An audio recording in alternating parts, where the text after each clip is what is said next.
किशोर महबूबानी जो सिंगापुर के x diplomat हैं, उन्होंने कहा है कि इंडिया को परमानेंट मेंबरशिप मिलना चाहिए यूएनएससी में। और यूएनएससी का गठन इसीलिए हुआ था कि कोई भी मेजर इवेंट्स होते हैं, कोई वॉर होता है, कोई कॉन्फ्लिक्ट होता है, तो उसमें वो जल्दी से एक्टिवली पार्टिसिपेट करे और उस चीज़ को एंड करे। लेकिन आपको पता है कि पिछले कुछ सालों में, 2-3 सालों में कितनी सारी कॉन्फ्लिक्ट्स हुई हैं दुनिया में, और यूएनएससी का क्या रिलेवेंस रह गया है? किसी काम का यूएनएससी रह नहीं गया है। चाहे रसिया यूक्रेन वॉर हो, चाहे इजराइल वाला वॉर हो, यूएनएससी ने कुछ भी नहीं किया है। अभी आपको पता होगा कि इजराइल ने यूएनएससी की गाड़ियों पर अटैक कर दिया था और यूएनएससी कुछ भी नहीं कर पाया था। तो इसलिए इंडिया जो है अभी दुनिया का सबसे ज़्यादा आबादी वाला देश है, और टेक्निकली आप देखेंगे तो भले ही रसिया इंडिया से ज़्यादा पावरफुल है, बट हम किशोर साहब ने ये बोला है कि इंडिया अभी दुनिया की तीसरी सबसे बड़ी शक्ति है। तीसरी सबसे बड़ी शक्ति इसलिए उन्होंने बोला है क्योंकि आपको पता है कि रसिया में कितने सारे मेजर कॉन्फ्लिक्ट्स चल रहे हैं, और वॉर के कारण वो इंडिया और चाइना पे काफ़ी ज़्यादा डिपेंडेंट हो गया है। तो इसलिए उन्होंने बोला है कि अभी दुनिया की सबसे तीसरी बड़ी ताकत जो है वो भारत ही है।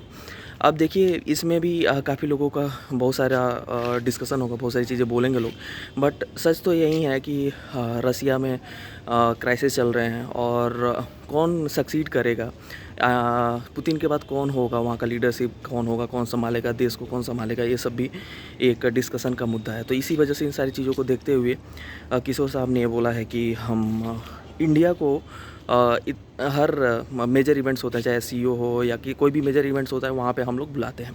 और अभी इंडिया हर चीज़ में एक्टिवली पार्टिसिपेट करता है, और इंडिया एक रिलायबल कंट्री है जिस पे सब लोग ट्रस्ट कर सकते हैं। रिलायबल इसलिए कि वो ज़्यादा जियो पॉलिटिक्स में लोगों को या किसी भी कंट्री को ऐसा नहीं है कि किसी विशेष वजह की वजह से उसका साथ देगा और किसी को साथ नहीं देगा। तो ये सारी चीज़ें उन्होंने बोली हैं। देखिए, एस जयशंकर साहब ने और इंडियन डिप्लोमेट्स ने ये सारी चीज़ें पिछले काफ़ी टाइम से उठाई हैं, काफ़ी टाइम से इन सब चीज़ों का मांग करा है, क्योंकि अगर आप यूएनएससी का रिलेवेंस चाहते हैं तो इंडिया जैसे सुपर पावर को आप बहुत टाइम तक इग्नोर नहीं कर सकते हो। इग्नोर क्यों नहीं कर सकते हो? क्योंकि 1/6 ऑफ द पॉपुलेशन दुनिया का जो है, वो समझो इंडिया 1.5 बिलियन पॉपुलेशन के साथ इस समय दुनिया की सबसे बड़ी आबादी है, और सबसे ज़्यादा ज़रूरतें हैं यहाँ लोगों की। तो इतनी बड़ी आबादी को आप कितने टाइम तक इग्नोर करके रखोगे? दूसरी चीज़ ये है कि यूके और फ्रांस जो है, उनका कोई रिलेवेंस रह नहीं गया है। यूके देखिए, कभी भी कोई भी काम यूएनएससी में मुझे नहीं लगता है कि उन्होंने कोई रिलेवेंट काम किया हुआ है। क्यों नहीं किया हुआ है? क्योंकि यूके जो है हरदम डरा रहता है। हम यूएसए से, चाइना से हमेशा डरा हुआ रहता है।